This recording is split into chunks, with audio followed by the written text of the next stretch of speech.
Question number 20 है आपका। Which product is form in the main reaction of ethanol with iodine and sodium hydroxide.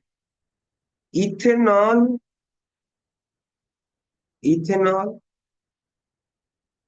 Main reaction of ethanol with iodine, ethanol, iodine और sodium hydroxide. यानी जब हम ethanol को treat करेंगे with a mixture of iodine and sodium hydroxide, तो main product क्या बनता है? तो आप एक किस टाइप का रिएक्शन देगा? Iodoform reaction. और यहाँ पे एक आपका कंपाउंड बनेगा जिसका नाम होगा आपका आइडोफॉर्म, जो कि येलो कलर का प्रिसिपिटेट होता है। यही मेन प्रोडक्ट आपका बनता है इस रिएक्शन में। और साथ ही साथ आप अगर देखोगे तो आपका सोडियम फार्मेट बनेगा, वाटर बनेगा, है ना, और सोडियम आयोडाइड बनेगा। आप रिएक्शन को बैलेंस कर लो, है ना, तो आपका ये मेन प्रोडक्ट बनेगा आइडोफॉर्म। इथेनॉल क्या देता है? Ethanol give iodoform reaction.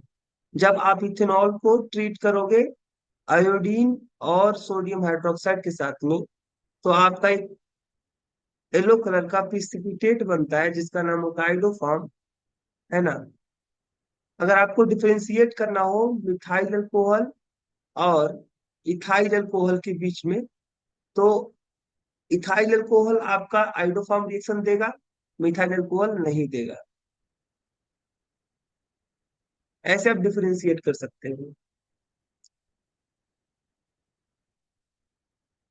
अगला है what happens when bromo ethane react with half molecule amount of silver carbonate.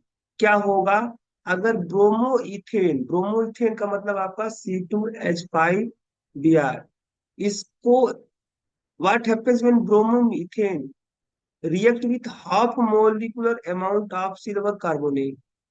Silver carbonate का फार्मूला क्या होता है?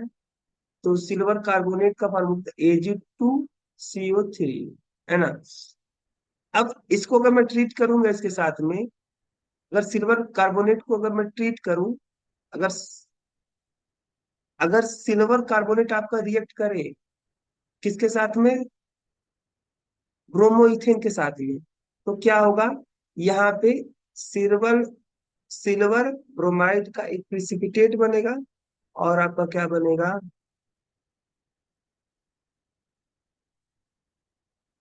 आपका ये है कंपाउंड।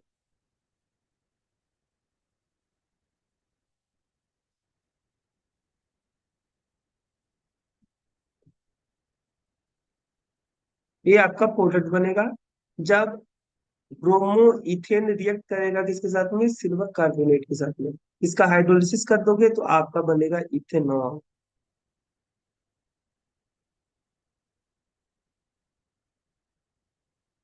अगला क्वेश्चन है आपका थायोनिल क्लोराइड। थायोनिल क्लोराइड जो होता है SOCl2, यह आपका एक बेस्ट रिएजेंट है अगर मुझे एल्कोहल को कन्वर्ट करना हो एल्किल क्लोराइड में। वाई? ऐसा इसलिए कि देखो, अगर एल्कोहल को आप चेंज करना चाहते हो किसमें? एल्किल क्लोराइड में, तो आपके आपके पास में बहुत सारे रिएजेंट हैं जिसके हेल्प से आप अल्कोहल को एल्किल क्लोराइड में चेंज कर सकते हो। लेकिन सल्फोनिल क्लोराइड सबसे बेस्ट होता है इसलिए है क्योंकि जब अल्कोहल रिएक्ट करेगा सल्फोनिल क्लोराइड के साथ में, तो आपका क्या बनता है? एल्किल क्लोराइड बनता है, सल्फर डाइऑक्साइड बनता है और आपका हाइड्रोजन क्लोराइड बनता है ना। क्योंकि सल्फर डाइऑक्साइड क्या है? गैस है। और हाइड्रोजन क्लोराइड क्या है? गैस है। तो चूंकि यहाँ पे ये तो मेन प्रोडक्ट हो गया, बाकी जो आपका बाई प्रोडक्ट बन रहा है वो क्या है? गैसेस स्टेट में। तो बाई प्रोडक्ट जो है आपके गैसेस स्टेट में होने की वजह से ये आपके सेपरेट हो जाएंगे, है ना। रिएक्शन मिक्सर से खुद ही ऑटोमेटिकली क्या हो जाएंगे? सेपरेट हो जाएंगे और आपको मेन प्रोडक्ट बचेगा आपका। तो इसी कारण से यहाँ पे जो बाई प्रोडक्ट बनता है ना, बाई, ये देखो, ये आपका लिक्विड स्टेट में होगा, ये गैसेस स्टेट में आपको बाहर निकल जाएगा रिएक्शन कंटेनर से, ये दोनों बाई प्रोडक्ट। इसीलिए ये आपका सल्फोनिक क्लोराइड क्या होता है? बेस्ट रिएजेंट होता है for the conversion of alcohol into alkyl chloride.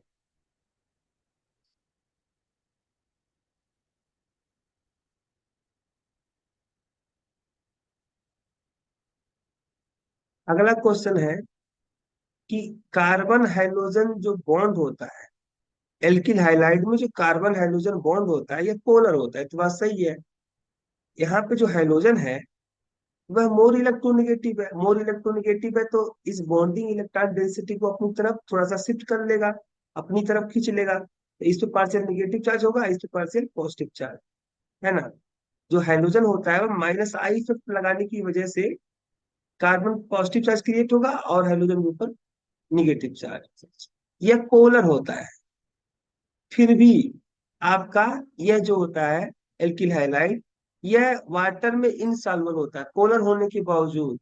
ऐसा इसलिए क्योंकि यहाँ पे एल्किल हाइलाइड में जो आपका कार्बन वाला पार्ट होता है ना, ये तो आपका हाइड्रोजन पार्ट हो गया, और ये वाला पार्ट आपका क्या होगा, जो भी आपका, अगर आप देखोगे इससे जुड़ा हुआ कोई अदर पार्ट होगा ना, चाहे CH3 जुड़ा हो या कुछ और जुड़ा हो, तो यहाँ पे जो एल्किल, ये आपका जो आयो एल्किल हाइलाइड का जनरल फार्मूला होता है RX। तो ए पार्शियल निगेटिवली चार्ज होता है, पार्शियल पॉजिटिवली चार्ज होता है। तो ये जो पार्ट है आपका एल्किल पार्ट, ये हाइड्रोफोबिक होता है, और ये जो हाइड्रोफोबिक पार्ट होता है यह ज्यादा प्रोमिनेंट होता है इन कंपेयर टू हाइड्रोजन वाले पार्ट से।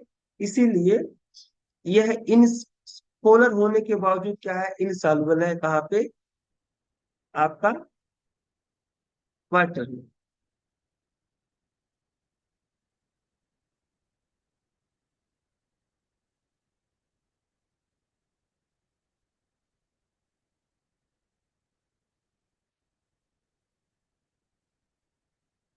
इथाइल क्लोराइड का बॉइलिंग पॉइंट ज्यादा क्यों है, इनकम, इथा हाँ, मिथाइल क्लोराइड को भी हम जानते हैं कि बॉइलिंग पॉइंट जो होता है वह किस पे डिपेंड करता है, मोलिकुलर मास पे। तो जिसका मोलिकुलर मास ज्यादा होगा उसका बॉइलिंग पॉइंट ज्यादा होगा। तो आपका जो इथाइल क्लोराइड होता है इसका मोलिकुलर मास ज्यादा होता है, इसीलिए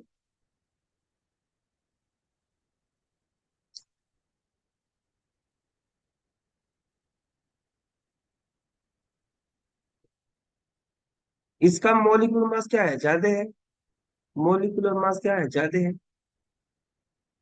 इसी कारण से इसका बॉइलिंग पॉइंट क्या होगा, ज्यादा है। अगर आप कंपेयर करते हो मिथाइल क्लोराइड और इथाइल क्लोराइड, तो इथाइल क्लोराइड का मॉलिक्यूलर मास ज्यादा है, तो इसका मॉलिक्यूलर मास ज्यादा होगा तो इसका बॉइलिंग पॉइंट भी ज्यादा होगा।